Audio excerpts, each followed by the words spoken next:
Jeskins. I'm the facilitator or coordinator for the Bay Area ASCAC Lecture Committee. Tonight's guest is a brother whom I admire very much, and he's actually a mentor of mine.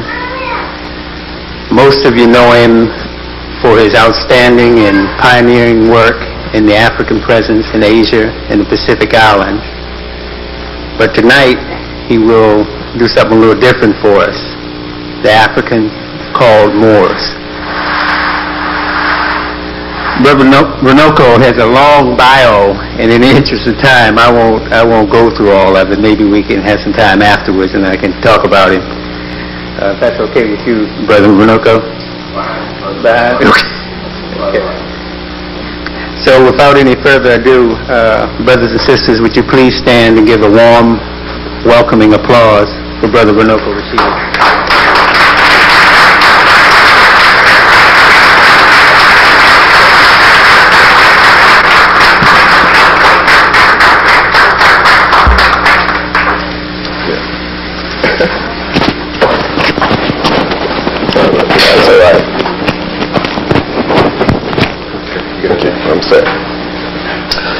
Hotep, brothers and sisters. Peace. Good evening. I'm very pleased to be here once again in at Wosay Community Church, and I'm particularly grateful to ASCAC or the local ASCAC study group for inviting me to come up here. I'm especially grateful to Brother Naeem, who's worked very hard to put this together, and so far, and I'm sure will continue to be the rest of the weekend, a wonderful host. I think the local ASCAC group and Brother Naeem in particular deserve a round of applause.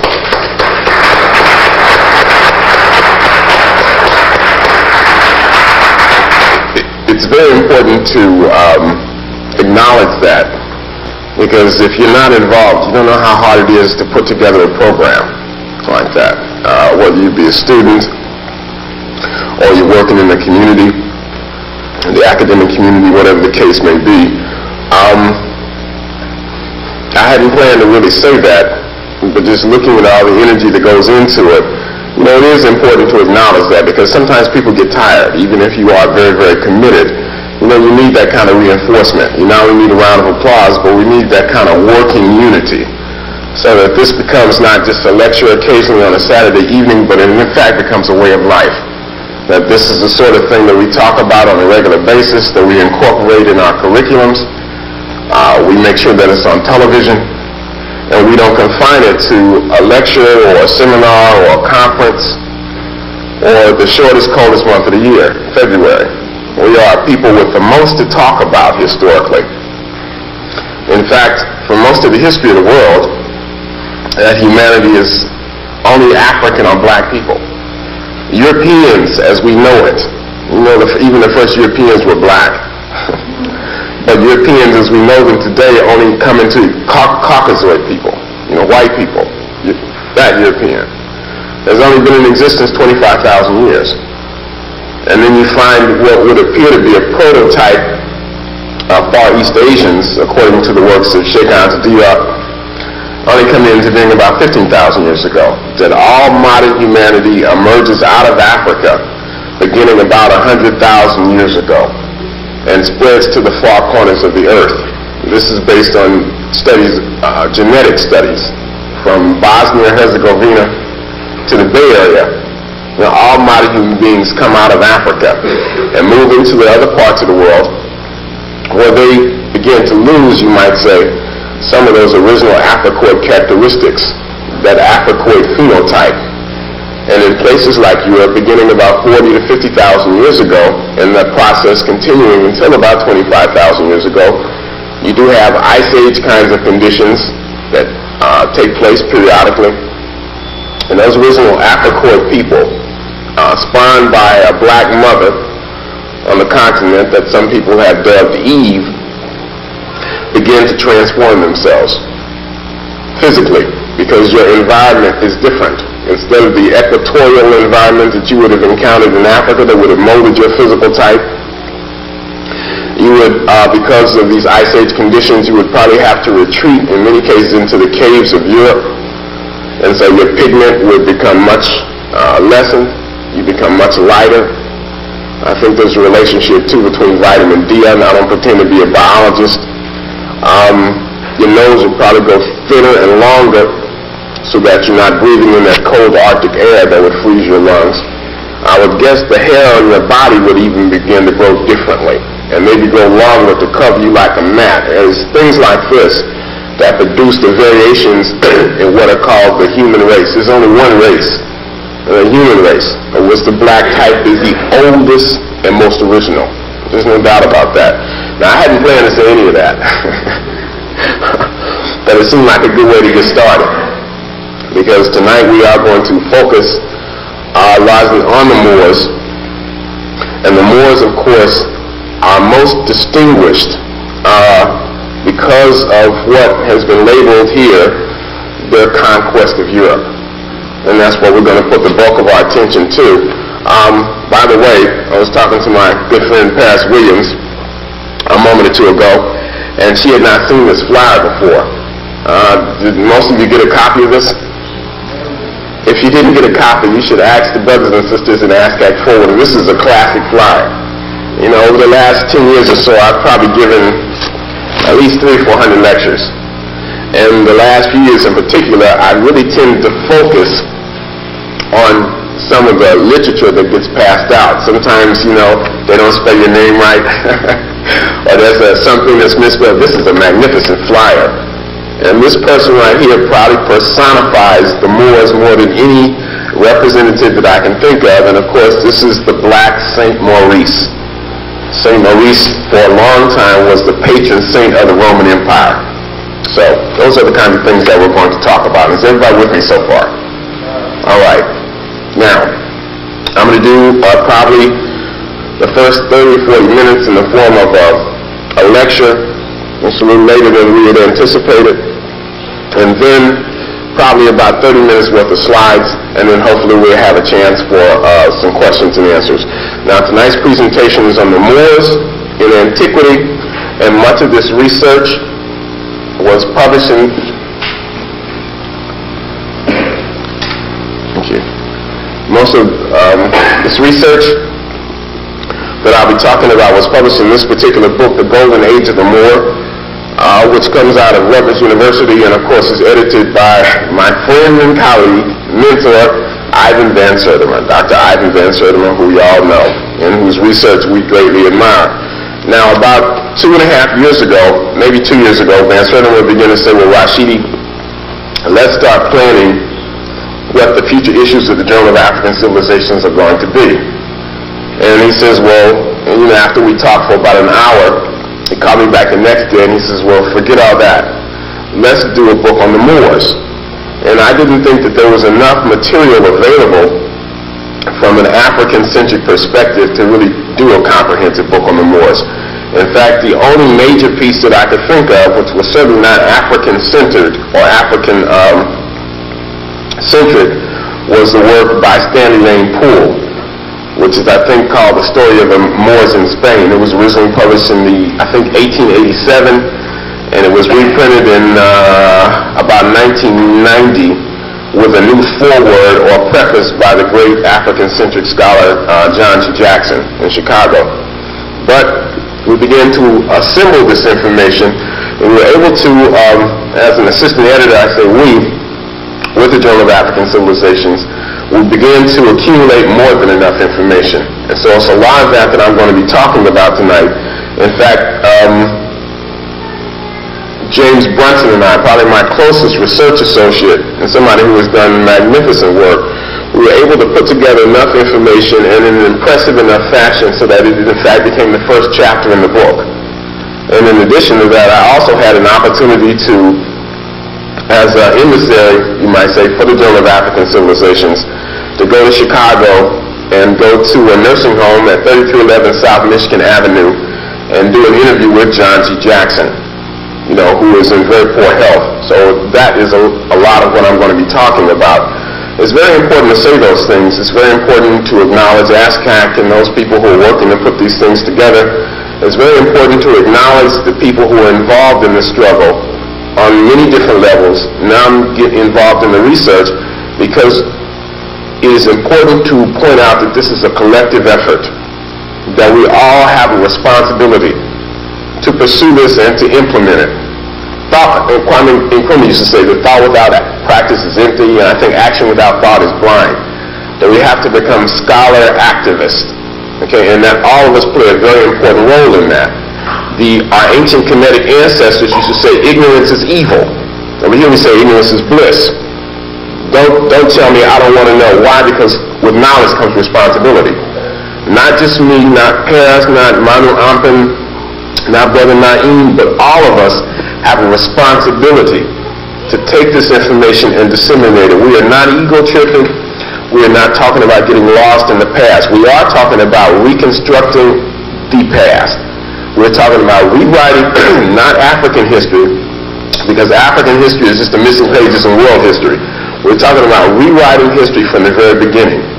And in order to rewrite history, or the purpose of rewriting history and reconstructing the past, is so that we can construct the future. If you are not familiar with your past, if you lose the past, your future becomes a brittle thing, easily broken, says the Chinese proverb. And that is essentially what we're talking about. We are not talking about ego-tripping or self-glorification, although rebuilding our self-esteem is very critical. We're talking about looking into the past, going over the whole book, looking at the role of people of color, especially black folks, looking at the role of women who have been systematically written out of the history book, so that it in fact becomes his story, or as Napoleon Bonaparte said, a fable agreed upon. And that includes Kemet. Of course, the Nile Valley is a centerpiece. And then we look and see how African civilization, or monumental high cultures, by which I mean scripts or written languages, agricultural science, that we have the ability to feed ourselves. This develops first in Africa. And isn't it ironic when you look at the Sudan and Somalia?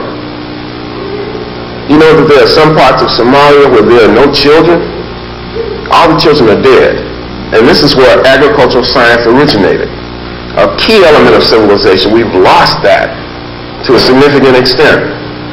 Other aspects of monumental high culture would be metallurgy, metal weapons and tools, agricultural science, and urbanization, that people live in villages, towns, and cities. This is what I mean. These are the rudimentary elements of civilization. And they develop in the Nile Valley to a large extent, and they begin to spread to other parts of Africa.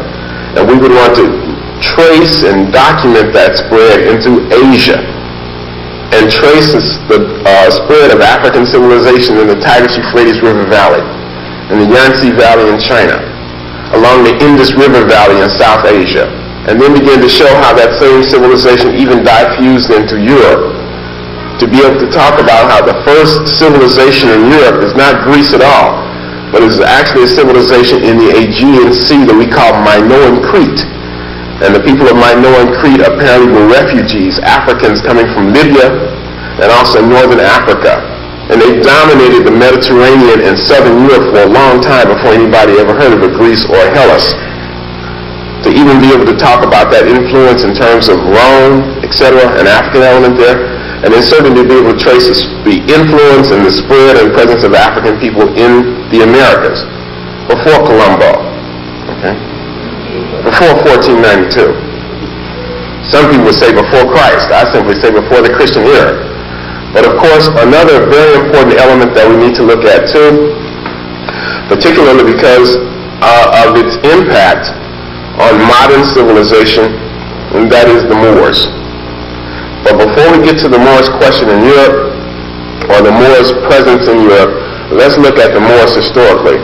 Now, the first time we hear about a people called the Moors, as far as I know, based on my limited research, is around the 4th century BCE. More or less about that period of time. And they are mentioned as a people in North Africa. And I think generally the term is not Moor, but it's a term of which Moor is a derivative of, but that term would be Maros or Mari. I'm probably not pronouncing it correctly, but you spell it, Mari would be spelled M-A-U-R-E. And I think Moros is M-A-U-R-O-S. And that term means scorched. And this applies to a particular group of people in northwest Africa. We find the people known as the Moors or Mores. If you want documentation for that, by the way, perhaps the best book that covers shows what how the ancients applied that term is a book by a very confused brother, a brilliant scholar, but a confused African, and that is Frank Snowden, the author of this book, Blacks in Antiquity, the Greco-Roman Experience. Now, they are mentioned specifically as militarists, and eventually we are to find them fighting with the Carthaginians, or the people of Carthagis, and I'll illustrate that when I begin to get to the slides. Now, Carthagis or Carthage, the term Carthagis means new town, was founded in 814 years before the Christian era in northern Africa, in parts of the country that today we would call Algeria and Tunisia. It, over a period of time, becomes a vast commercial empire. It was founded by a group of people that we call the Phoenicians. The Phoenicians are, after the people of Minoan Crete, they become the great sea lords of antiquity. And their fleets, their merchant fleets, dominate the Middle Sea, or what we call the Mediterranean Sea, what the people of Kemet or Egypt call the Great Green. Eventually, from a city called Tyre, T-Y-R-E, in 814 BCE, these people moved to North Africa. They were largely heavily black folks by our definitions today. And they blend in with the indigenous North African population, and that produces the empire or the city, the nation of Carthage. Now, the Carthaginians are in the western Mediterranean. By the way, the term Phoenician, that's where we derive the word phonics from, because the Phoenicians are credited with introducing the first kind of international alphabet. Okay. And they are the brothers, or the coastal branch of the people that we call the Canaanites, who, of course, in the book of Genesis in the Bible are identified as one of the four sons of Ham, the brother of Ethiopia or Cush. Ethiopia is another Greek word which simply means the land of the burnt-faced people. In the Bible, the Hebrews would refer to them as the Cushites. And of course, the other brothers of Ham would be Phut, which is identified with Libya sometimes, and Somalia at other times, and then of course Mizraim or Kemet. So you have the Canaanites, and the Phoenicians are a coastal branch of the Canaanites. A coastal branch of the Canaanites. So they move into northwest Africa. They begin to blend in the small colony with the indigenous northwest African population. And they produce the empire of Carthage. The Carthaginians developed their empire, but over a period of time, shortly thereafter, the new rising power, the new boy on the block, becomes the Roman Empire. And Rome and Carthage are not far from each other, and they begin to become very competitive, with the Romans seizing the initiative and beginning to try to push the Carthaginians out of their position of dominance, which they eventually do in three massive wars called the Punic Wars. Punic coming from phonics or phoenix or Phoenician. By the way, the term phoenix is apparently a Greek word and apparently means something like ruddy or reddish. And we assume they were talking about the complexion of the people. The Moors are fighting with the Carthaginians against the Romans. And apparently they're great warriors. Most of them form a kind of a cavalry. Hannibal Barca, the most distinguished of all the Carthaginians that we know of, lost his only major battle in Europe when his Moorish allies were no longer there in support. By the way, the family of Hannibal Barca were known as the Lion's Brood. These were some rough Africans. And they swore undying hatred to the Roman Empire because the Romans were trying to wipe them out. In fact, supposedly when Hannibal was like 9 or 13, he swore undying hatred to the Roman Empire. Reminds me of a Native American that we call Crazy Horse, the Lala brother. When Hannibal was about 21, he was sworn in, he was voted commander-in-chief of the Carthaginian military. And they fought the Romans tooth and nail for a long time. And Hannibal succeeded in achieving one great victory after the other. But eventually, through massive manpower, largely on the part of the Romans, they were defeated. The Romans came up with two generals who planned the ultimate defeat of Hannibal, by the way, and their name, interestingly enough, was Scipio Africanus. Now, I'm not sure if they were, and by the way, that should tell you that the name of Africa does not come from Leo Africanus. Some people have asked that, because the Romans are using that name at least 1,000 years before Leo Africanus. I'm not saying that they were African. It could be that they got the name because of their conquest of Africa.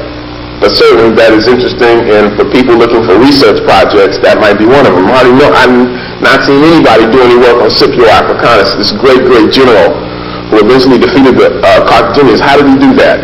Because he said we couldn't defeat Hannibal in Rome, or at the outskirts of Rome. We have to go to Africa. And they cut off Hannibal's supply. They divided the Africans amongst themselves. Familiar story, isn't it? You have one group of Africans called the Numidians, along with the Moors and the Carthaginians who are fighting together. And Scipio Africanus is able to place a wedge between these forces and fragments them, and they're defeated. It happens every time. By the way, Numidian, that's where we get the word nomad from. And these are North African horse soldiers. Eventually, with the fall of Carthage, Rome becomes a dominant power in North Africa. And yet the Carthaginians, I should say the Moors, continue to play a very important role. Now, one of the things, I was reviewing a lot of documents to prepare for this lecture, and one of the most interesting things I came across was an article, once again, sent to me by James Brunson. And you have many, many Moors who fought after the Carthaginians fell. The Moors switched their allegiance, and as mercenaries, they began to fight with the Romans. Okay? Now, after a tour of duty of about 25 years, you became a Roman citizen automatically, and you are settled in a particular part of the Roman Empire. Some people might be settled in Germany. Some people might be settled in the area called Gaul. But interestingly enough, you have a lot of these Africans who are settled in Bosnia and Herzegovina. Yeah. Now, this is from a publication called Croatia, Land, People, and Culture, edited by somebody named Francis H. Eterovich. And in a section beginning on page 383, he has a section called The Roman Colonization of Moors in the Balkans and in other regions of Europe. Let me just read a bit of this. Most of the Serbs living in Bosnia and Herzegovina today have a strikingly dark complexion. This was published in 1970. Inherited from the Balkan Vlachs, and he spells it V-L-A-C-H-A-S, of the Middle Ages. All historians agree that the Vlachs were not ethnically Slavic. In the Middle Ages, they spoke their own language, derived in large part from Latin. Historians disagree, however, on how they came into possession of their dark brownish complexions, or rather, on which black or semi-black race these Vlachs descended from. It says, in my own study, which is called The Origin of the Vlachs, V-L-A-C-H-S, published in 1956, I have proved that the medieval Vlachs were the descendants of Moors who lived in Mauritania in northwest Africa. As war veterans, they were settled by the Romans along the Danube and the Balkans and in other regions in Europe. It goes on to say that the Roman army was composed of mercenaries who for the most part came from Dalmatia, Gaul, and Mauritania. And then last but not least, he says that the Moors in the Balkans, he says that Moors were settled in the Balkans during the reign of the Emperor Claudius and continued to do so until the fall of the Western Roman Empire in AD 476. He says, from this document, we may deduce that at the beginning of the 5th century, at least 100,000 descendants of Moors lived in the area which is the present-day Balkans. Writing about the settlement of the Bulgarians in AD 681, the old Croatian chronicles mention the Mal blacks under the name of the Black Latins. The black people will be in the thick of it everywhere you find them. Bosnia and Herzegovina. Now,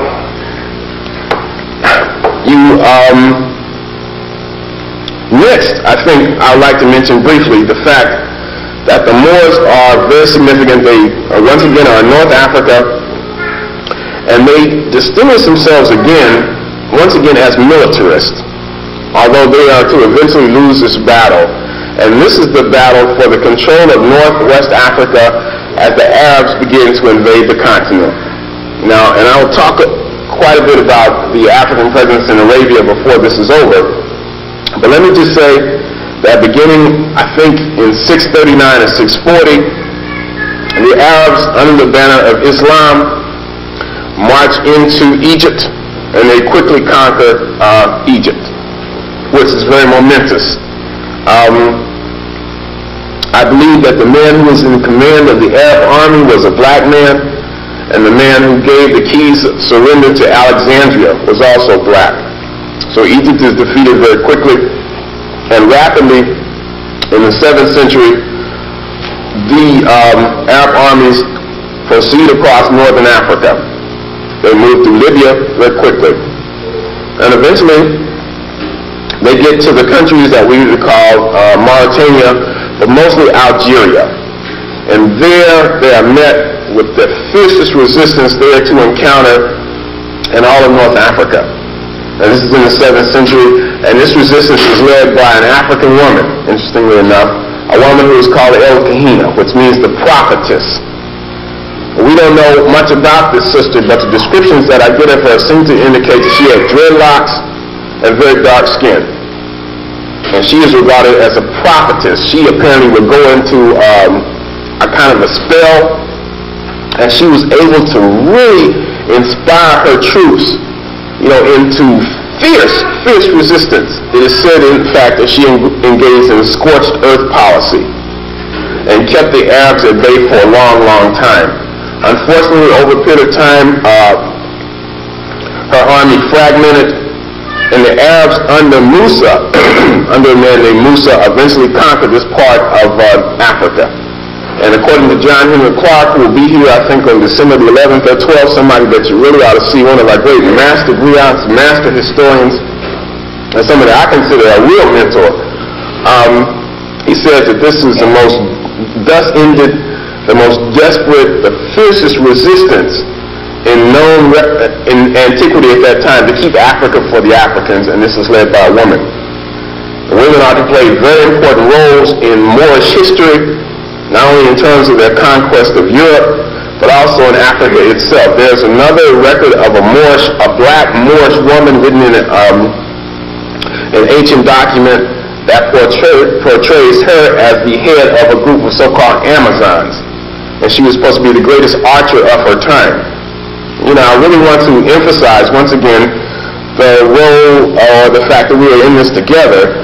And when we're looking at history, not only are we amazed by how much African history, how much the history of black folks is left out, but specifically the role of African women. And no matter where we find them, their role is very significant. Now, let's deal directly with the African movement into Europe itself, or the movement of the Moors. The first time we find the Moors moving into Europe after Hannibal as an independent movement is around 170 AD. And apparently they make a small excursion into the country that today we would call Spain. But certainly they make their biggest impact after the fall of Kahina. And some accounts say that she was beheaded and her sons converted to Islam. I don't know how accurate that is, but the Moors convert to Islam. They join the triumphant surge of Islam, and they quickly cross into the Iberian Peninsula, where their remarkable feats and swift victories soon became the substance of legends. Now, the first probe into Iberia, and if I'll use 3 or 4 terms, I'll try to be consistent, but I may use Iberia, and if I use Iberia or the Iberian Peninsula, it's too bad we don't have a map. We should have had a map. Then we'll be talking about Spain and Portugal.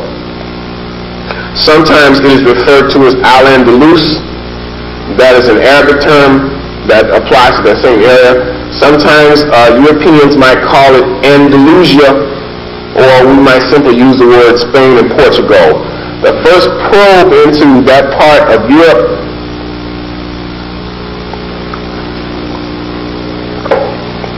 during the Islamic phase of Moorish history begins in August 710, and it is led by a man known as Tarif, T-A-R-I-F. He leads 400 men into Iberia, into Spain, on a mere reconnaissance mission. Apparently, I think there were like 300 horsemen and 100 infantry. They have a successful reconnaissance. Their idea is to just go and have a probe to see what kind of fighting forces, to see what the political conditions are in Spain for possible conquest, or at least a major raid. Apparently he was successful, and a small city or port is named after him. That is Tarifa, T-A-R-I-F-A, and that's where we get the word terror from this African, or Moor. But the major movement is to come sometime in the next year, and that is, of course, led by the great General Tariq, T-A-R-I-K. Tariq is to become known as the first great general of Western Islam, the sword arm of Islam. This is a great, great warrior. We don't know a lot about him. Musa, this Arab governor of Northwest Africa, or the Arab who commanded the conquest of Northwest Africa, makes Tariq the governor of much of what we call Mauritania. And I think in June or July 7/11, they crossed the straits, once again a narrow strip of water that separates Africa from Europe. And they stopped on a rocky promontory that from that day since has borne his name, and that is Jabal Tariq, or what we call Gibraltar. Now once again an African. Now Dr. Yusuf A. Ibn Yaqinin, who has done significant studies on the Moors, even tells me that the man who led the movement across the water, who actually brought the Africans across this narrow strip, was known as Admir. And he says this is where we get the Spanish word admiral from. All of this is in the 8th century. These are black men, Muslims, imbued with a degree of almost religious fanaticism, where they are determined to spread the teachings of Islam. Now, Tariq had a relatively small force. How am I doing so far? Everything okay? I'm kind of quiet out there. I took my glasses off. I can't hardly see. I'm hoping everything is going good. I'm very pleased to be here, and I'm glad we have a turnout. All right? Tariq leads 10,000 men across the straits of Gibraltar. And mostly they're Berber. We're going to deal with the word Berber in a little while. They're mostly Arab, not Arab, forgive me, I'm really tripping now. You got a few Arabs. And that kind of shows the confusion too. Because the Greeks and the Romans called these people Moors or Moros. The Arabs called them Berbers. And then when they get to Europe, the white Spanish Christians will call them either Moors or Saracens. Okay? And then you have Moor civilization, which is a composite of all of that. And that is why the Moors are confusing. When I was giving the introduction, and I was going around the world, and I talked about the various civilizations, it is important to look at the Moors because they are in many ways like the Egyptians were perhaps 50 years ago, before a lot of our attention was focused on them. And people were able to claim that there was a mythical white Egyptian race. You know, ain't no such thing as a white Egyptian in antiquity. That's a myth. All right? You can show me one, bring him here. All right? Well, the Moors are similar to that. All right? We haven't really looked at the Moors critically. In fact, most people really don't acknowledge the Moors at all, probably for two reasons. First, because they were black to a large extent, and secondly, because this most recent phase of Western civilization, with a caveat and quotation marks and brackets underlined in boldface, Western civilization. Somebody asked Mohandas Gandhi once, what do you think of Western civilization? And Gandhi pondered for a minute and he says, I think it would be a very good idea. Because they were black and also because they were Muslims. And the people who conquered them, being Christian and white, I think automatically put them into the closet, put them on the back burner. So it's important to look at them again. Now, but it's confusing. And we have to do a lot of deciphering. And we have to do a lot of research to really get to the core. As Manu Oppen would say, primary research. Now, we're in Spain with Tariq in July 7/11. And he has a force of about 10,000 Moors and maybe 300 or 400 Arab propagandists, it is said. And he is confronting an army led by a man known as King Roderick. Roderick was the last king of the Visigoths. And the Visigoths was the ruling white Spanish Christian element that was in power at that time. Remember now, Spain has been, it's a very ancient land. Obviously, geographically.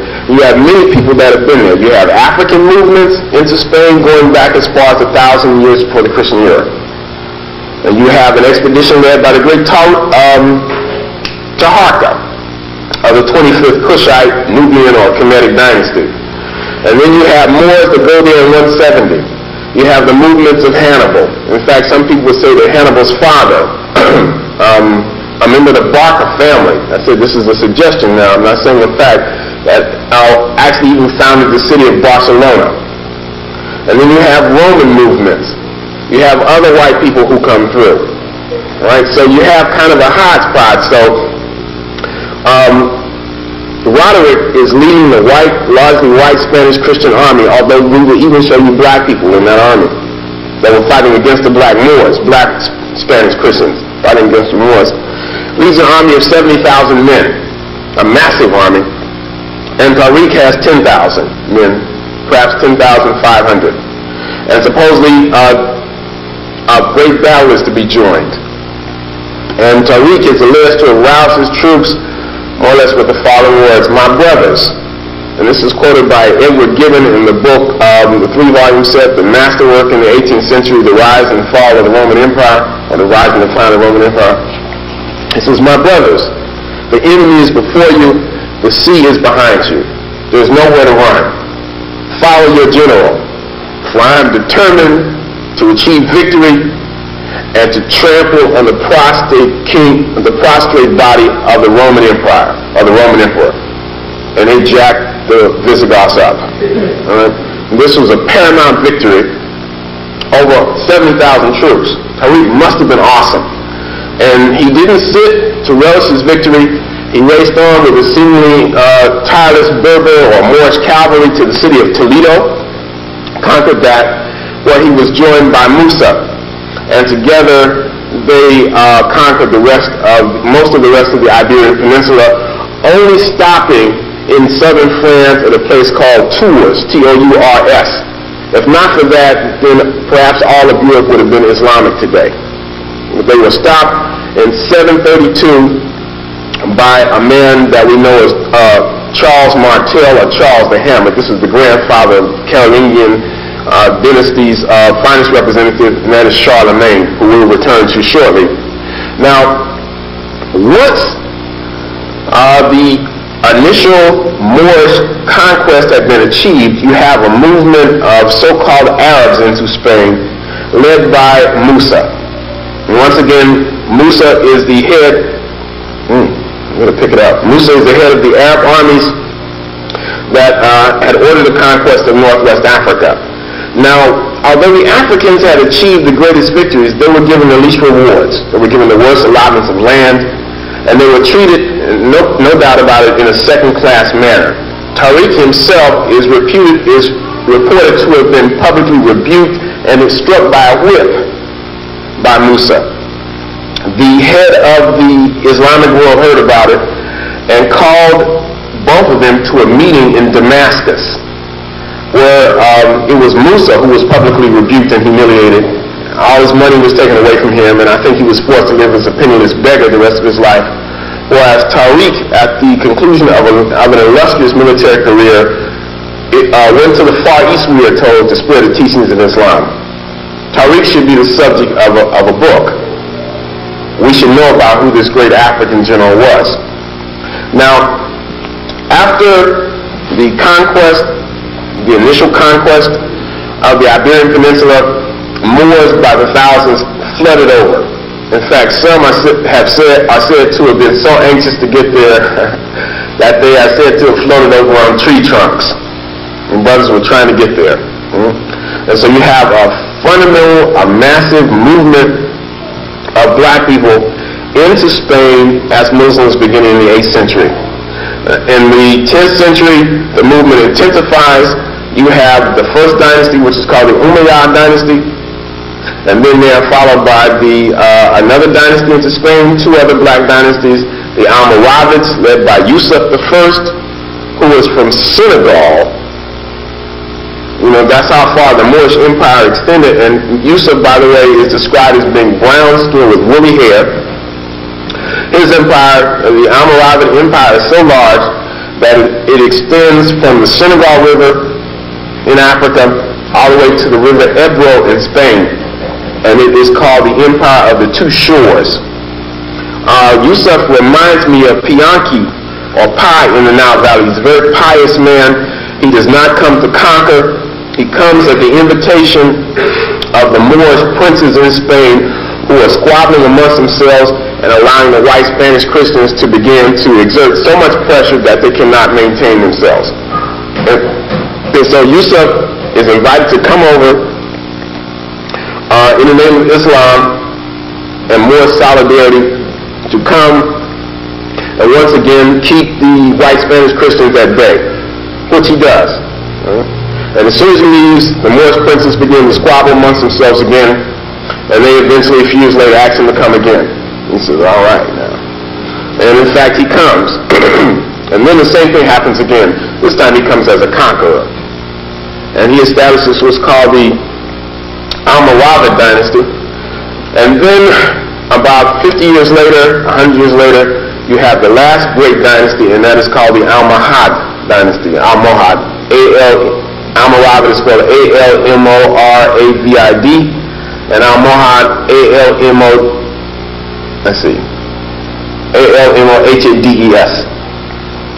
And then there's one more, eventually a minor dynasty, an African dynasty called the Marinid dynasty, M-A-R-I-D.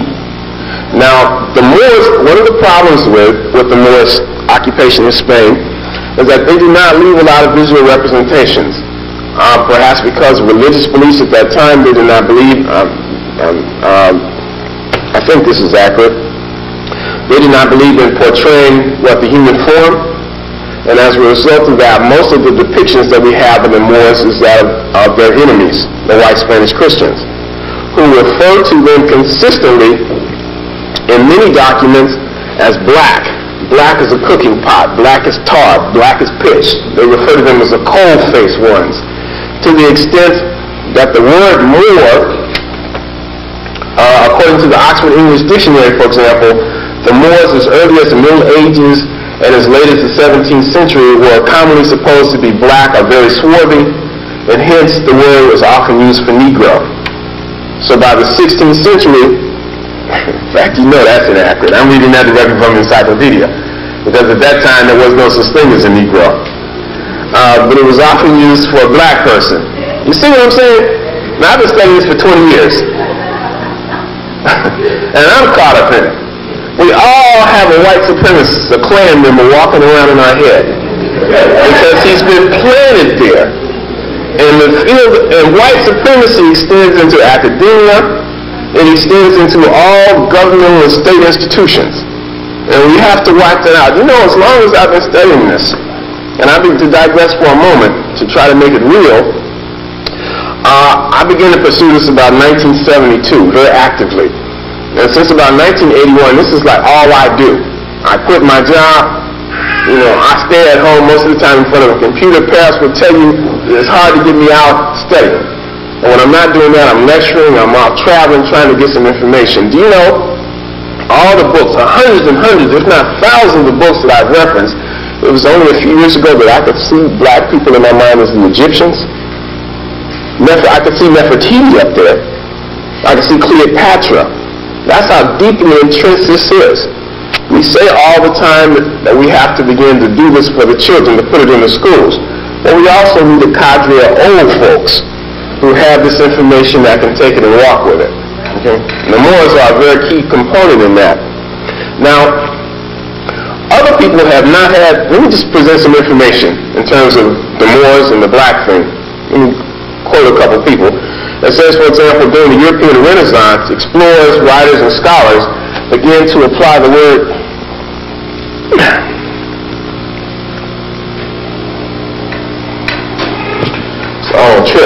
During the European Renaissance, explorers, writers, and scholars began to apply the term Moor to blacks in general. A prominent example of this tendency can be found in the work of Richard Hakluyt, H-A-K-L-U-Y-T. This is a prominent 15th century traveler. Hakluyt recorded that in old times the people of Africa were called Ethiops and Negritos, or Negriti, which we now call Moors, Moors, and Negroes. In the Romance languages, Spanish, French, and Italian, the first time I read that, it bothered me, because I had heard of the Romance languages. And I thought the Romance languages, meant amore and love. That just means the language of the Romans.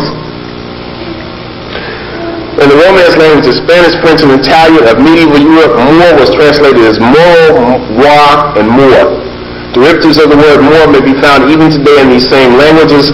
In Spanish, for example, the word for blackberry is mora, a noun which originally meant Moorish woman. Also in Spanish, the adjective for dark complexion, which now means brunette, is moreno. We have a similar legacy in the French language. In French, moricard means dark skin or blackamoor, while morena means black grape. Again, as in the Spanish, the Italian word Moor means Negro or Moorish female. Also in Italian, Moor means blackberry, while Moriola means black olive. So there should be no doubt about who the Moors were. Shakespeare uses the word Moor and African interchangeably.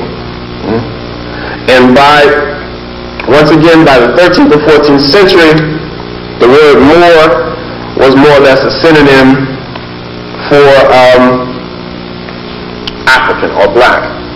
Now, two of the Moors that are perhaps the most outstanding representations for their influence on Europe, two individuals, would be Saint Maurice and Sir Morion. Now, Saint Maurice is also known as the Knight of the Holy Lands. And Maurice, in a nutshell, just to briefly talk about a story and not to read, Maurice is identified in a document by a guy named Eucharius, who was the Bishop of Lyon, I think around 450 years into the Christian era. And he points out that Maurice was a duke or a count who lived in the Thebaid region of Egypt. This is the center of Egypt, and that at this point this was a strong point for Christianity. And he was the commander of a legion of African soldiers who were under the employ of Rome, and they amounted to 6,600 men. And they were ordered to a place that the Romans called Gaul, which would have incorporated parts of Switzerland and Germany, and they were sent there to suppress an uprising of these rebellious Roman subjects. Now, when Maurice gets there, he finds out that these people that are involved in the uprising are also Christian. And he decides that he cannot fight fellow Christians. Now, he refuses his orders. He refuses to obey the commands of the Roman emperor, who I think was Maximian at that time. And Maximian, when he hears about this, is furious.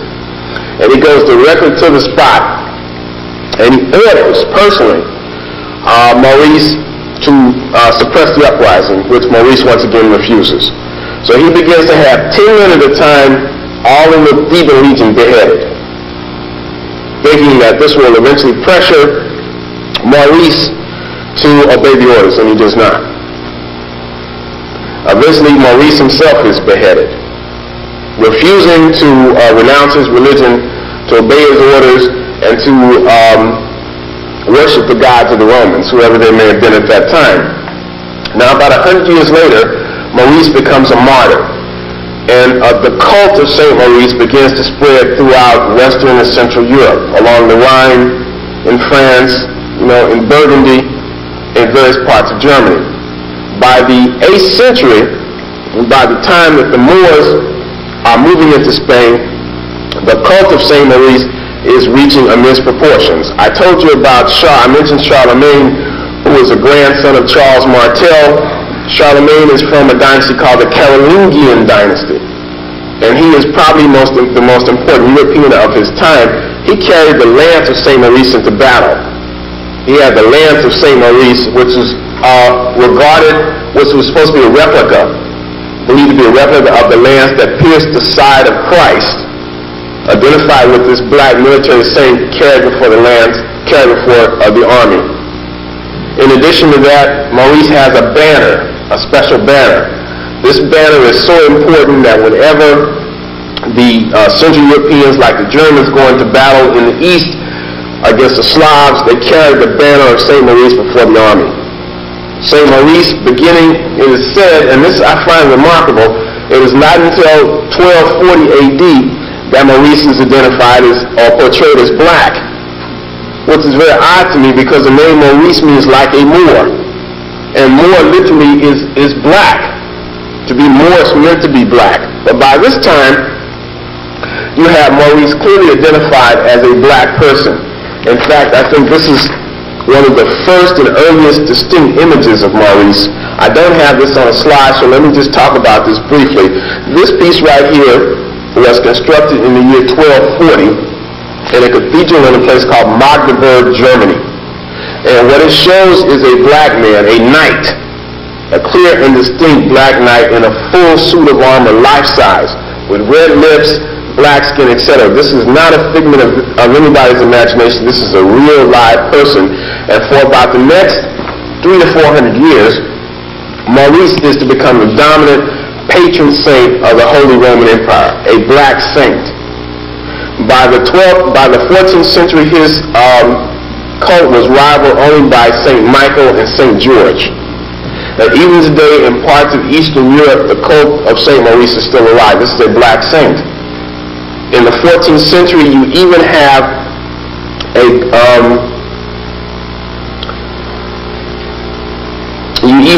cathedral built to St. Maurice in Lithuania. And you can still, I'm told, go there and see the evidence of this cathedral, which is surrounded by the heads of what is called blackamoors. You also have Sir Morion. Most people have probably not heard of Sir Morion.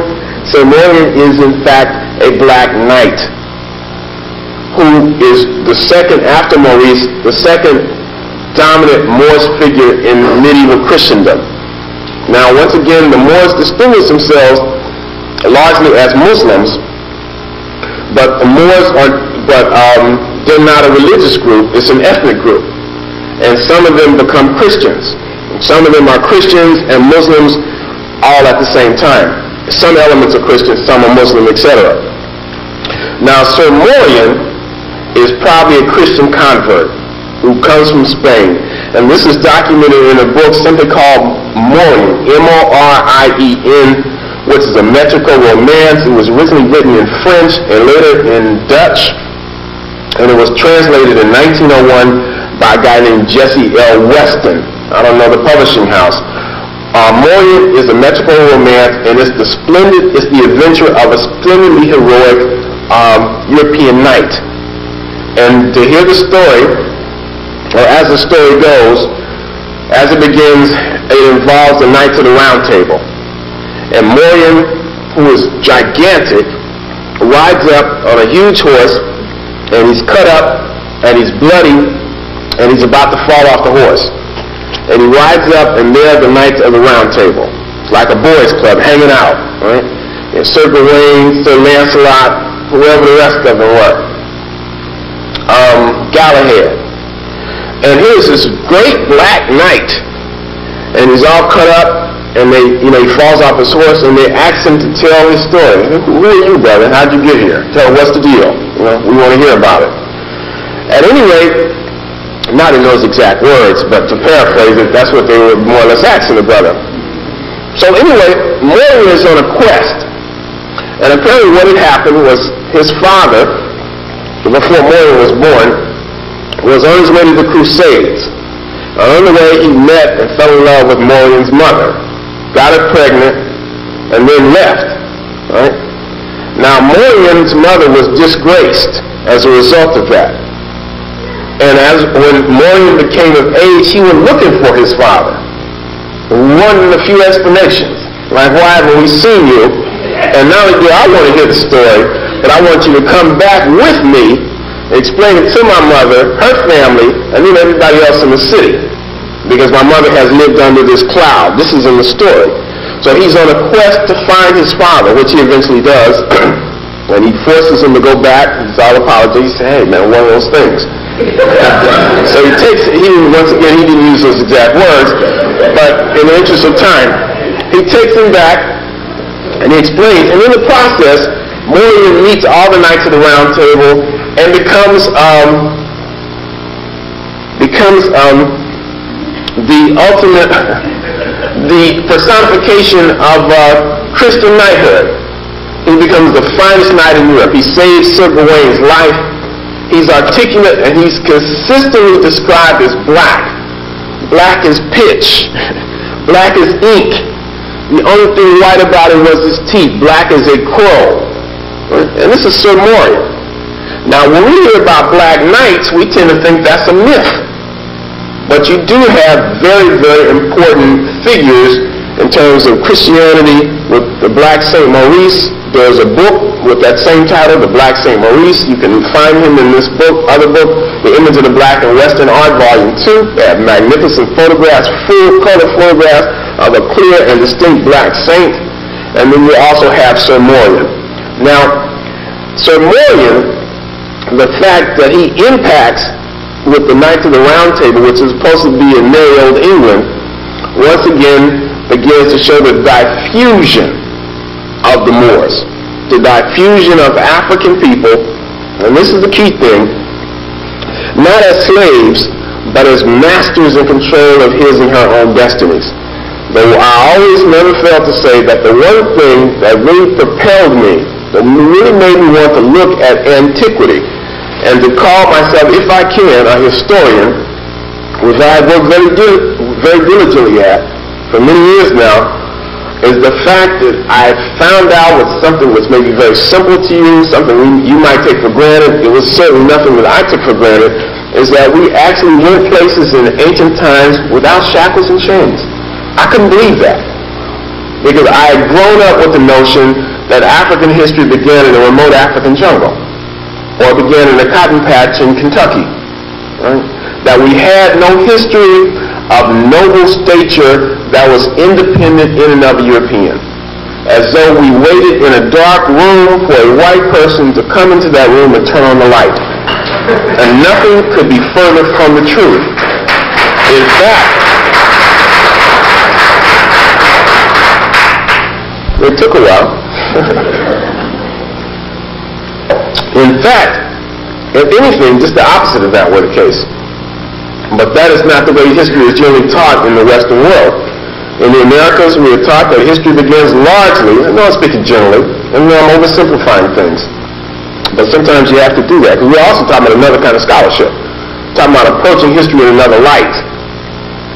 I think that our history is generally perceived to begin with Christopher Columbus and the catastrophe, the Holocaust that he unleashed in the Western Hemisphere with Pizarro and Cortez and the rest of those boys, Balboa. And then in the East, quite often we would look and we would begin our real analysis of history with Marco Polo in China. And of course, in Africa, it would begin with the Greeks, particularly with Alexander the Greek.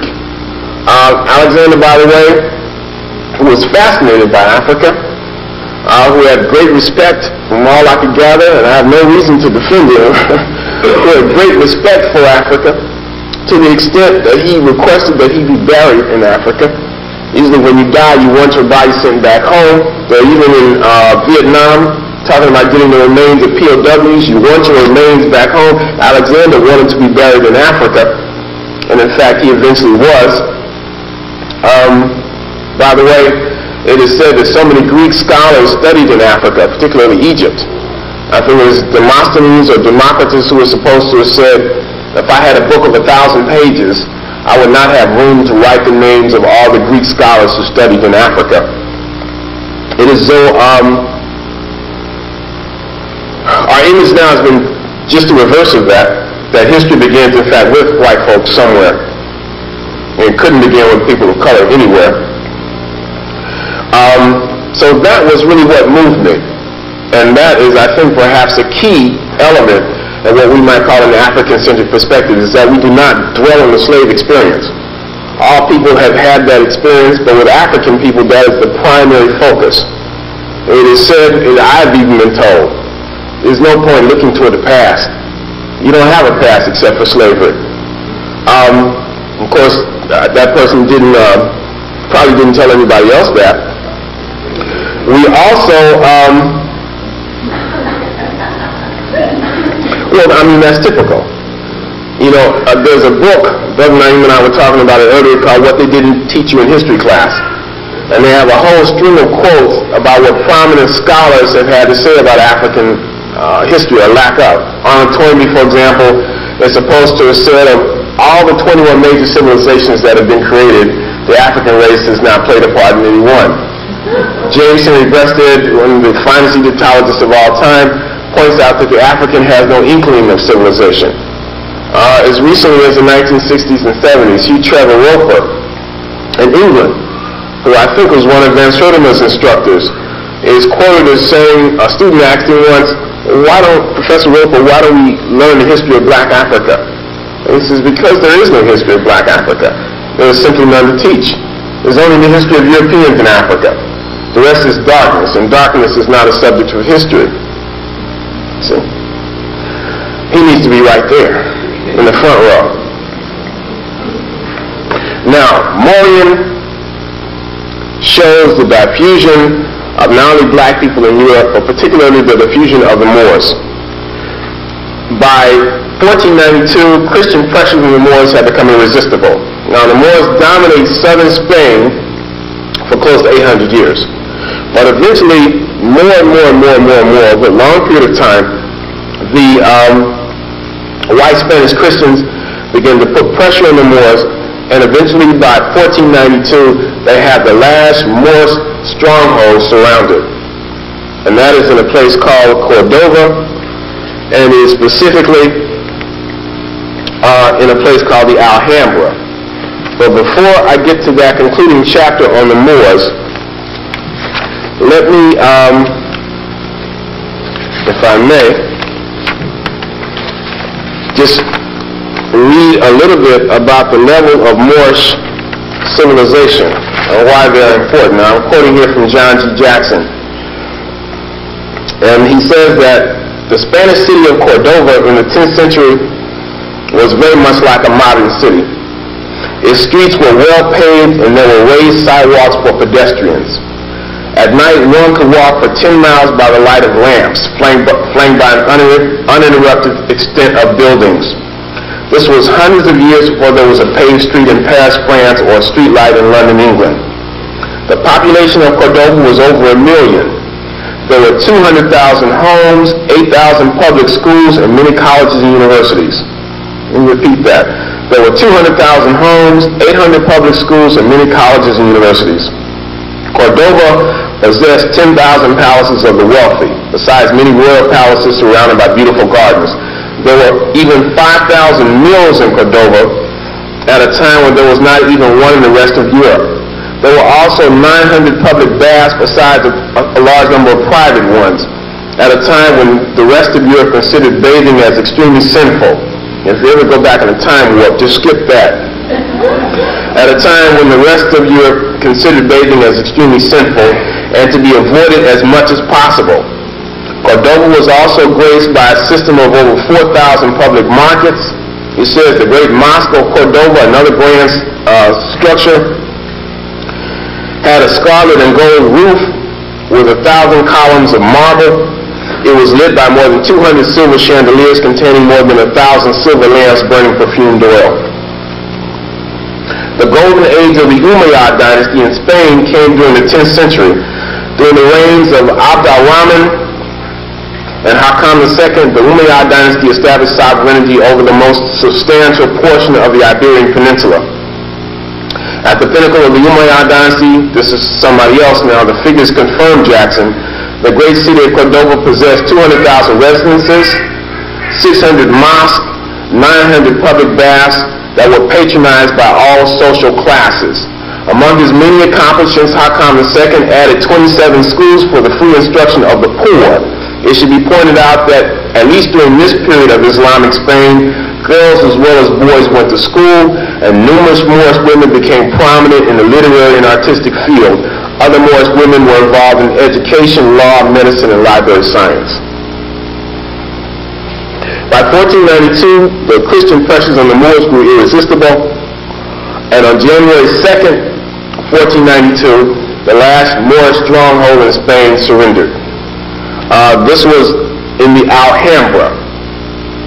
And it is said, I was just reading an account a few days ago, that for 23 years, Ferdinand and Isabella, one being the queen and king of Aragon and Castile, had warred. And this was the culmination of the war. Finally, I think on the morning of January 2nd, 1492, the last Moors surrendered, and they were escorted out of the city.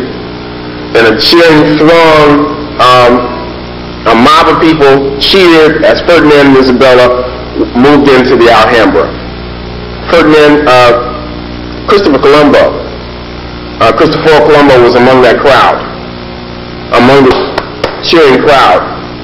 And within 3 months, I believe his expedition had been launched. Now, in January 2nd, 1492, the Moors are defeated in Spain. 3 months after that, the Jews are expelled from Spain. And in October 1492, Colombo is discovered in the Caribbean. And that can't be a coincidence. 1492 is to mark a fundamental turning point in world history. And much of it has to do with the final conquest, what these people call the world's longest liberation struggle. Isn't that ironic? And their conquest of the Moors in Spain. Now, what happened to those Moors? Some of them stayed in Spain for a long time, where they were called Moriscos, or Little Moors. Eventually, by 1600, most of them had been expelled. I think in 1596, by a special decree, or 1496, the Moors were expelled from Portugal. Over 1 million Moors settled in in France, where their descendants were to exercise a tremendous impact. Other Moors went into the Netherlands. For example, there's a curious story of a black man named Swart Piet. Swart Piet this is in the Netherlands, in Holland. You know, Santa Claus has an assistant in Holland, and that is Swart Piet, or Black Peter. And by tradition, he supposedly was a Moorish orphan boy, who Santa Claus trained and adopted as his assistant. Okay. You also have the Moors spreading to the very far east of Europe. In the 9th century, for example, the Moors laid siege to the city of Rome. In the farthest extensions, you have a person named Abraham Hannibal. He becomes known as the Moor of Peter the Great. Once again, by this time, many black people were known as Moors. And Peter the Great was the greatest czar on Russia during that period of time. This brother was so intelligent that he was sent to France as the godson of Peter the Great, or Peter the First. He received the finest education possible at that time. He received degrees in engineering. He became a general in the army. And this is the great maternal grandfather of Alexander Sergeyevich Pushkin, who is the father of Russian literature. Gorky and Tolstoy say that Pushkin was all things Russian. He was more than the Shakespeare of Russia. And the reason we don't know more about him is because his works, for some reason, do not effectively translate. But in the Soviet Union, or the former Soviet Union, there are literally cities named after Pushkin, and they all identify him as black. Pushkin, when he died at the tender age of 37, defending his wife's honor in a duel, was working on a book, in fact, called The Moor of Peter the Great. And Pushkin gloried in his African ancestry. The Dumas family did not. The Dumas family, the great Afro-French, in fact, let me just digress for a moment and compare Pushkin, Alexander Sergeyevich Pushkin. If you want to read an excellent book on him, there's a piece by John Oliver Killens called Great Black Russian. John Oliver Killens is the same person that wrote Sippy and Youngblood. And he gloried in his African ancestry. Pushkin, in fact, is a fascinating figure.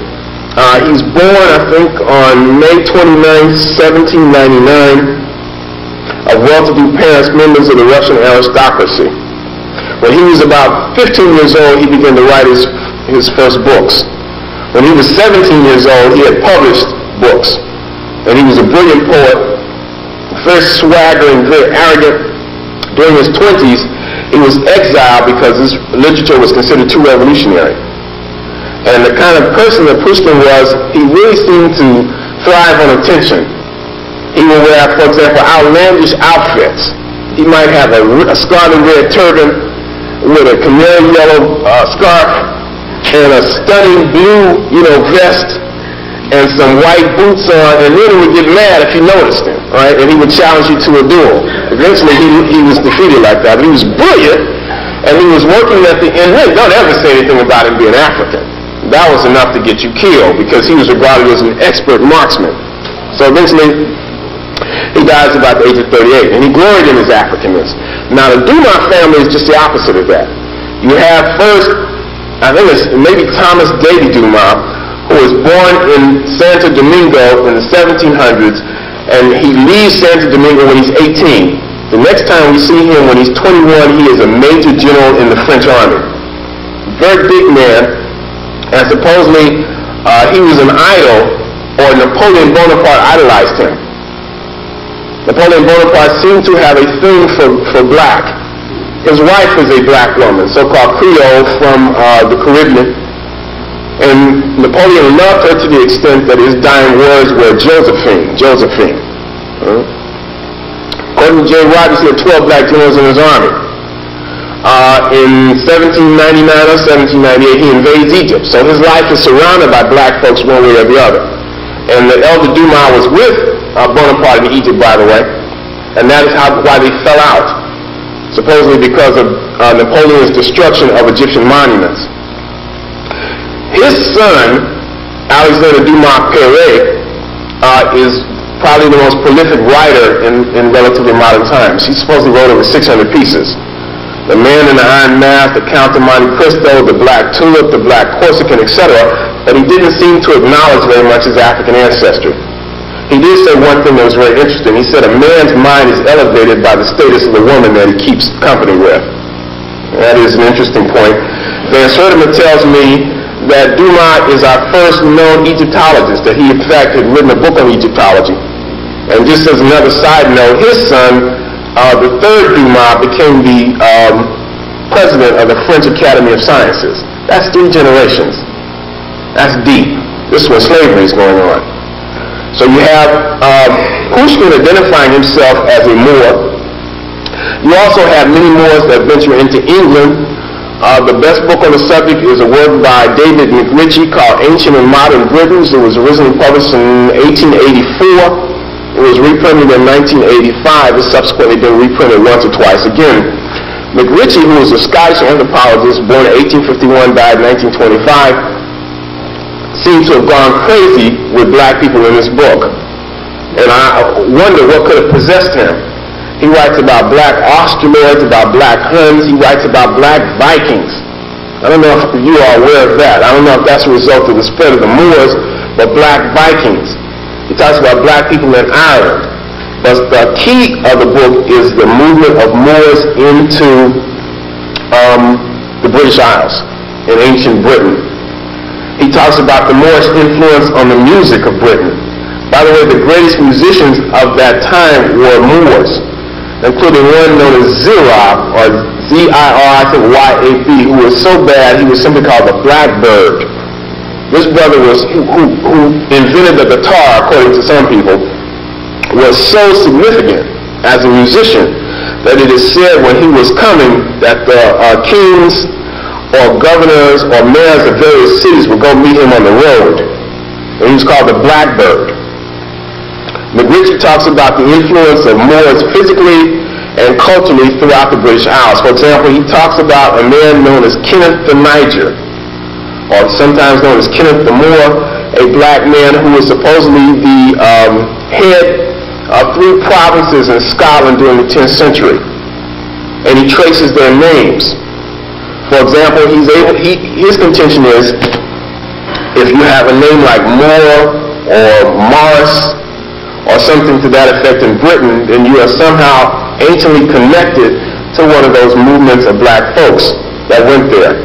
He points out that in various islands in the British Isles, even during the 16th century, people still identified folks as having black skin or very dark skin. And this is something that most of us don't know about. Last but not least, I could possibly mention the fact that you have also what may be a Moorish presence in the traditions of Ireland. Ireland specifically mentions black people, possibly Moors, and they are identified as African sea rovers who raided the northwest, they call the Fomorians, and they raided the northwest coast of Ireland from a place called the Hebrides Islands. And apparently there was a struggle for who was going to actually control Ireland for a long period of time. You may have heard of the Black Irish. So many of these stories may well be connected with the movement of Moors into Spain and Portugal beginning in the 8th century, and then their diffusion and the ultimate spread of those Moors into France, into Germany. For example, Haydn, I think Joseph Haydn, who is the instructor of Beethoven, is usually referred to as the Moor. And according to J.A. Rogers, even Beethoven himself is sometimes called a blackamoor. You have Moorish people or Moorish families exercising a tremendous influence in the British royal families. For example, we may be able to trace the rise of Charlotte Sophia, who was the grandmother of Victoria, who was the wife of King George when the American Revolution was going on, a black woman, clear, distinct black woman, who the city of Charlotte, North Carolina is named after. So I could go on and on and on. If you have a name like Maurice, or Morehouse, or Morway, or Moretti, or Swartz, or Schwarzkopf, you are probably directly related somehow or another to those original Moors. And if you think I'm kidding with the term Schwarzkopf, when the Persian Gulf War was going on, somebody brought it to my attention. The name of Schwarzkopf means black head. And if you look at J. Rogers' book, Nature Knows No Color Line, you can literally see these family crests from medieval Europe. Hundreds of them with black heads. And certainly you have 2 named Schwarzkopf with the emblem on the family crest being black. The head of a Moor. Somebody might want to write him a letter and tell him that. Now, as for the main part of my lecture, what I want to do now is try to illustrate some of these things in the form of a slide presentation, and we'll go from there. So now we want to turn the lights down, be really informal, and we'll take maybe a half hour and go through this. Is that too dark? I think it might be too dark.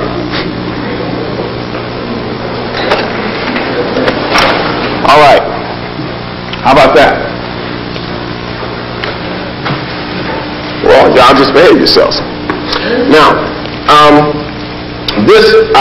try not only to illustrate briefly the Moorish presence in Europe, but I'll try to focus on African influence in European antiquity in general. Of course, this is the world's oldest known statue, well, the oldest statuette in Europe, and this is called the Venus of Willendorf. And I want you to take careful note of this piece. This was, at one time, on display right up here in San Francisco. And I think one of my first trips, or not to the Bay Area anyway, to Frisco, first research trip, which must have been about 80 or something like that. This piece was on display, or a replica of it. This is called the Venus of Willendorf. It's only 3 or 4 inches high, and I think it's either steatite or soapstone, and this is the oldest known identifiable statuette in Europe. It's approximately 30,000 years old. Now, I want you to look at the hairstyle. Some people would regard this as a fertility figure, an ancient goddess. But that would be a modern goddess right there. This would be a sister from the Andaman Islands. Now, it's my contention, and probably many others as well, this is probably not original. Once again, we're in this thing collectively. A lot of these slides, by the way, I'm going to show you, have been sent to me by people like James Bunson, Wayne Chandler, etc. Paris has submitted a number of things to me, or shared a number of things with me, which I'm very grateful for.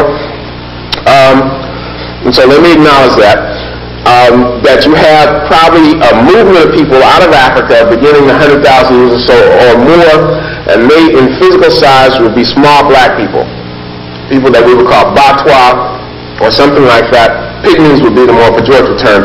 And they are the first people of the first world, small black lords of the earth. They spread all over the earth, and that would merely be an indication of that. This is a modern depiction of this same African physical type that we find in the Bay of Bengal in India, off the coast of India. And this is an ancient piece from Russia. This is about 14,500 years old. That fatty excess on the buttocks, that's called steatopygia, and obviously that's something that's characterized very much by African people. Now, this is Hannibal, or what we think to be Hannibal, the great warrior who led his troops from Northwest Africa into Europe, and of course among those troops were Moors, who formed a part of the cavalry. This is a Phoenician piece. This would be from the city of which the Carthaginians came from. Remember now I told you that Carthage was founded from a place called Tyre, the Phoenicians. This would be a Phoenician. And that's a beautiful piece. It looks very kinetic in appearance, and that's, probably for good reason. Once again, the people of Kemet and the people of the Phoenician city-states were very close as a whole. This is that piece of the Roman emperor, and this is a very rare piece. This is Septimius Severus. He is important because he's the most significant of at least 3 Roman emperors. He reigns from about 181 to about 197, 199 years after the Christian era. He is the last Roman emperor to die in bed for about 100 years. The rest of them were assassinated. He's directly from Africa. I don't know if he would be a Moor. Eventually he went back to Africa and he engaged in a triumphant homecoming tour. And for documentation of that, the most comprehensive documentation is a book called Septimius Severus, the African Emperor of Rome, by a guy named Anthony Burley, published by Doubleday, I think in 1970 or 1972. It's still in print. And it's not a very good piece. It seems like a light-skinned brother, but certainly there he is nevertheless. Here's another piece from that same period. And here's another one. These are black people that played critical roles in the Roman Empire. Of course, you have 3 African Roman emperors. You also have 3 African popes, Victor I, Miltiades, and Galasius. Now, Victor I is on the throne at the same time, not on the throne, but he's the pope. At the same time, it might be the same thing, at the same time that Septimius Severus is the Roman emperor. And you also have a black man, an African named Tertullian at that time, who was the most advanced theologian in the church. He's the one apparently who was responsible for Latin being the official language of the church for such a long time. So dig that. Even after the fall of Carthage, even after the fall of Kemet, you have an African emperor of Rome, you have an African pope, and a leading theologian in the world at that time, all Africans. Victor I, by the way, is important. One of his contributions is that he is responsible for for seeing to it that Easter is celebrated on Sunday every year. These are all black people. Now these are Moorish cavalry. Note the plated hairstyles. These would be typical of the folks that fought in what's called the Dacian Wars and who were settled in Eastern Europe and the Balkan states. This is a Moorish soldier. I think this is from the 2nd or 3rd century. These are all Brunson's pieces. These are all in the book. And don't forget the tapes, by the way. I think this is terracotta. This is another Moorish person in Spain in the 2nd century of the Common Era. This is Taharqa. Now, Taharqa is important in this story, not because he's a Moor, but because he also leads an expedition into Spain. And this is documented in Spanish chronicles of the period. He is mentioned as Tarraco, or Tarraco, T-R-R-A-C-O. And of course, we know him as Taharqa, the greatest king of the 25th dynasty. This is a tough brother, a great builder, a very pious man, under whose reign Kemet was stabilized for quite a long period of time in the 7th century before the Christian era. And here he is again, and here he is again. Now, this is a black Spanish Christian actually going into combat to fight the black Moors as they moved into Spain in the 8th century. And there's a detail. Very regally dressed. It has been argued, I should have gone into this before I turn the lights down, but let me just summarize it now, that the whole idea of knighthood and chivalry is even non-European. And I would think that's consistent. I just finished reading a book called The Kindness of Strangers, and it's literally about the abandonment of children in medieval Europe. That's not African. And the chivalrous notions that we find associated with Errol Flynn on Saturday afternoons on TV do not seem particularly European to me.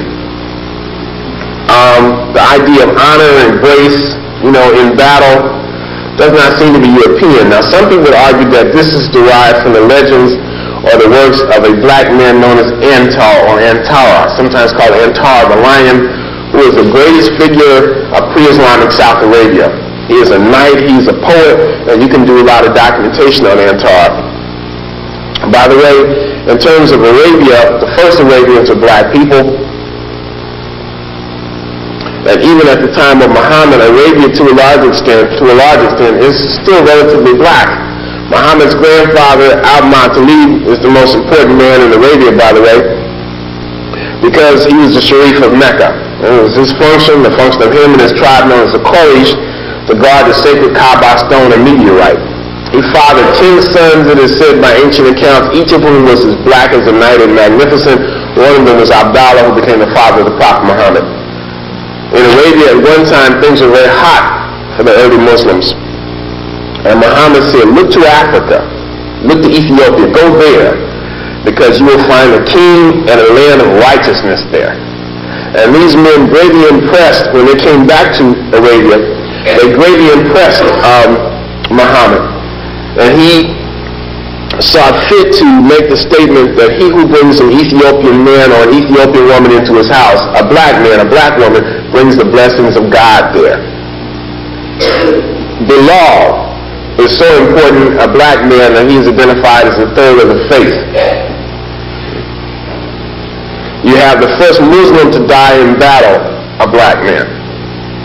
And some of the earliest and greatest of the Muslims were black. And these are Arabs to a large extent. Now, this is a Moor in the back, along with an Arab. Moor civilization is confusing because while the term Moor means black, Moor civilization is not quite that simple. Once again, the Moors in Africa are called by the Arabs Berbers. In Europe, they're called Moors sometimes, and other times they're called Saracens. And then when it comes to Moor civilization, you have the mixture. You have the blacks and different groups of Moors, by the way, coming in at different times. Then you have Arabs and different groups of Arabs, with white Spanish Christians, with Jews, many of whom may have been black. I'll show you one in a moment. And the whole intermixture that takes place over 600 or 700 years. Moors. This is supposed to be a Moor and a Jew overseeing the conquest of the island of Majorca in 1469. Moors and Arabs and white Spanish Christians. Same thing. Now, what I'll do in the future, next time I come through Brunson, send me these. Now, see, this is the kind of person Winogo is. I just cut all that out and just have a close-up of the brother. Now, these are Moors laying siege to Palermo, Sicily.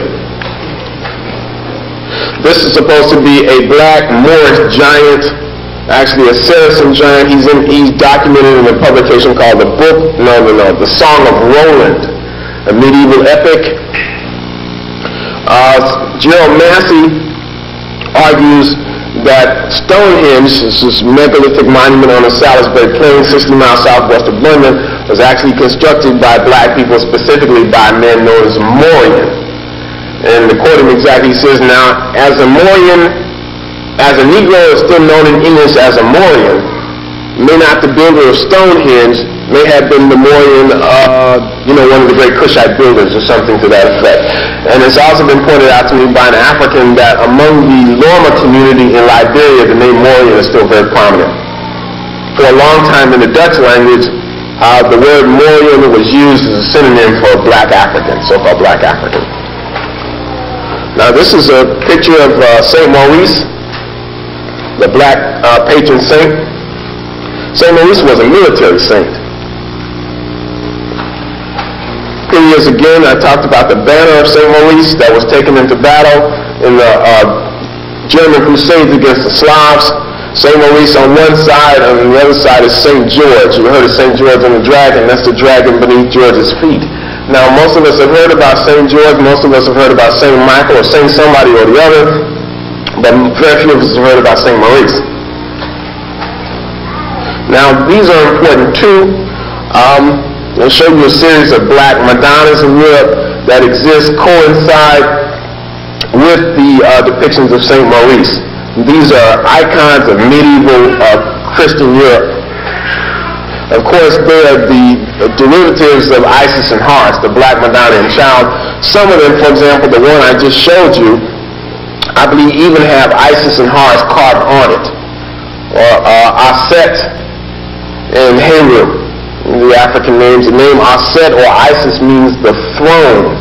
And of course, Heru was identified with the noonday sun, but here he is also in the form of the infant. The virgin birth, immaculate conception, is merely a story, an ancient African story, as repeated to Plutarch. Of course, this is Isis. Isis is the wife of Osiris, who was slain, his penis cut away, thrown into the Nile River, where it's swallowed by a catfish. No problem. Isis recovered the body, got everything but the penis, prayed to the gods of Egypt to restore life back to the slain Osiris. And she, in that same form, while he's prostrate, she grows wings and flutters over the body and becomes pregnant. And that's where Horus comes from, or Heru. His whole function is to avenge his father's death. And he grows up and it proceeds to do exactly that. He's got his uncle Set, who is his father's murderer, on the ground. He's about to kill him. And it is Isis who intervenes.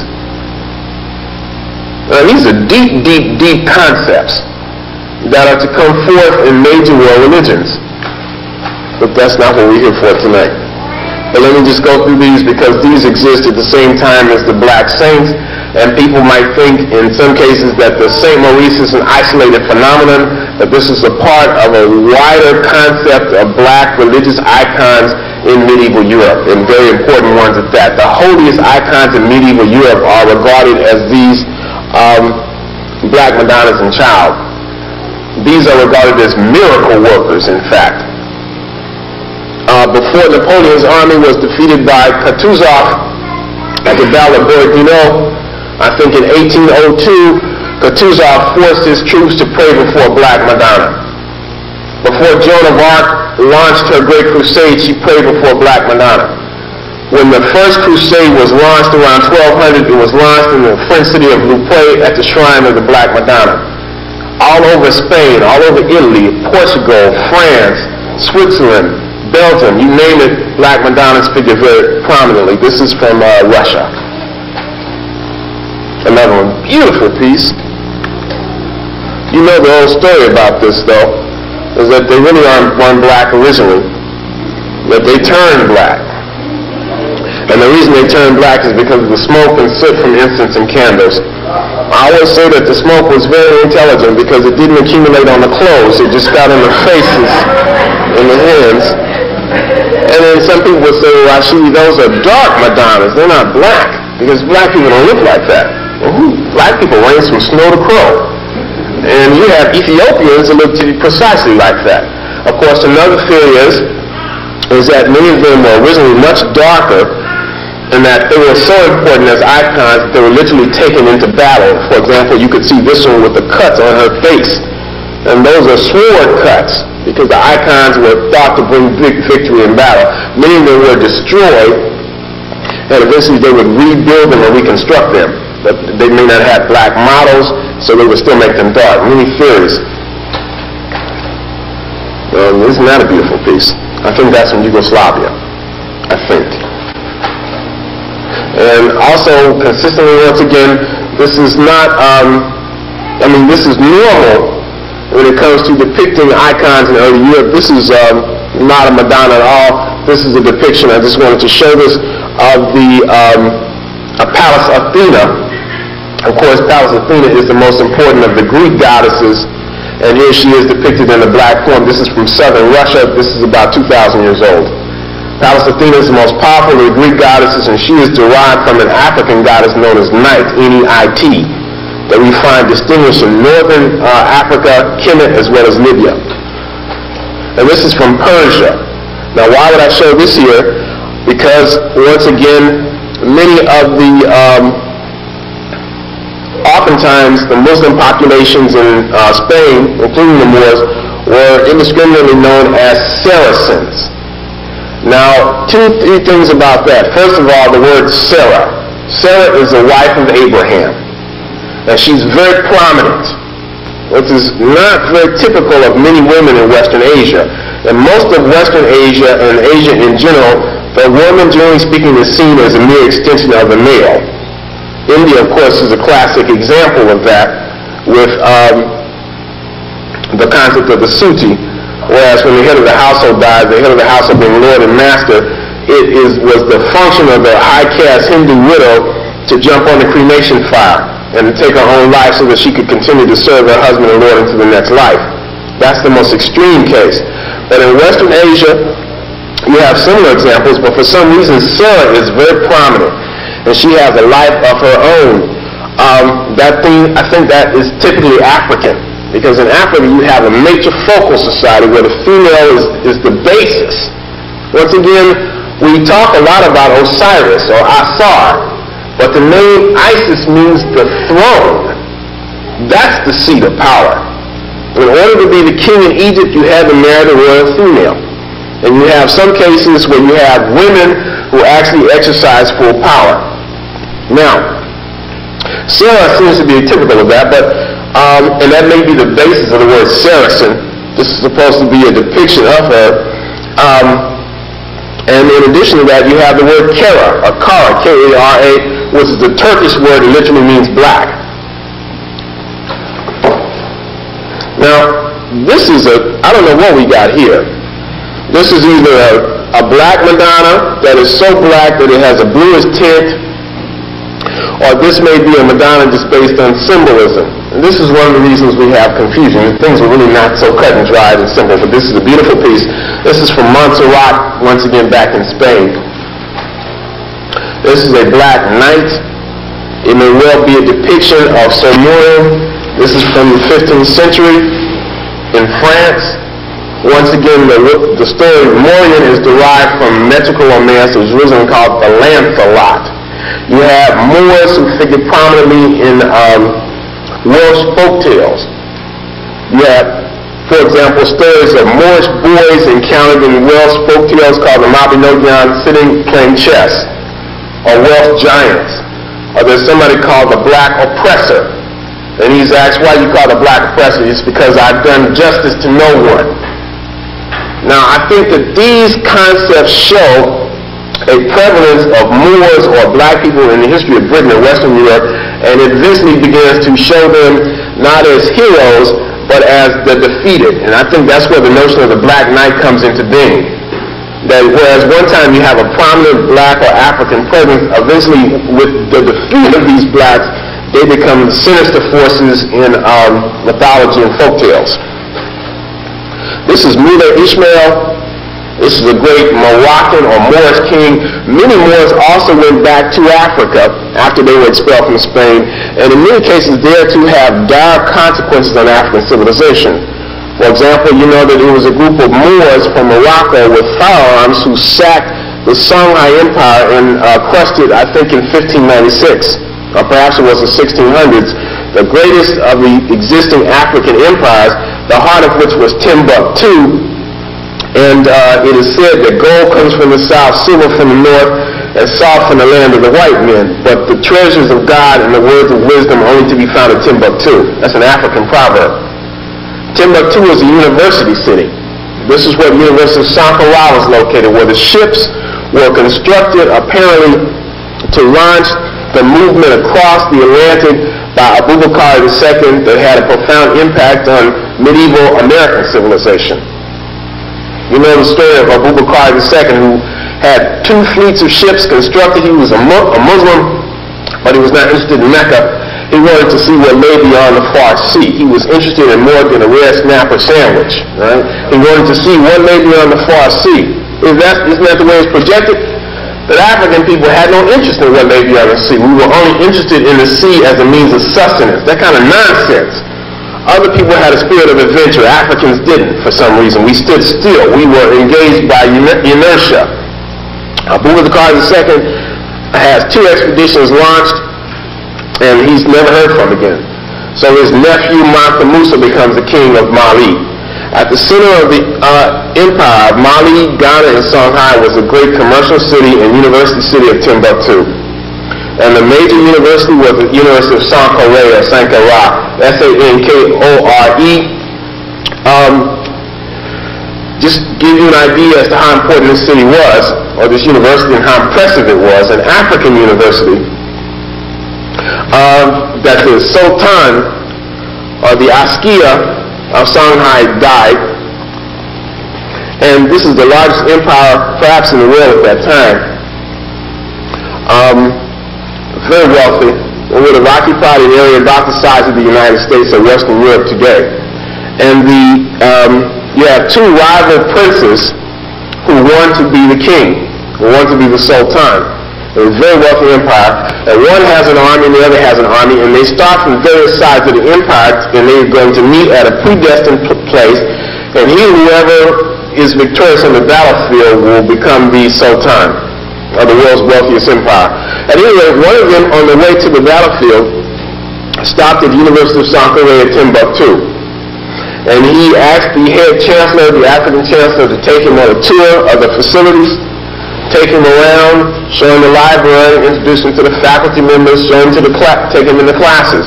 This prince, this claimant for the greatest empire, the wealthiest empire in the world at that time, decided after his tour that he would ask the chancellor of the University of Sankara at Timbuktu to write a letter to his rival claimant, renouncing any claim to the throne, saying he really wanted to spend the rest of his life as a student in this city of books. That's impressive. African children need to know that. This is an indigenous woman from Algeria. This would be typical of a Moor. Once again, we don't have many reproductions of the Moors as they portray themselves in Antiquity. We mostly have things done by Christians, but this is a Moorish woman from modern Algeria. This is identified as a Moorish piece in pre-Columbian America about 900 years into the Christian era. Alexander von Wuthenau says this is Moorish. This is Ibrahim Hannibal. This is the maternal grandfather, great-grandfather of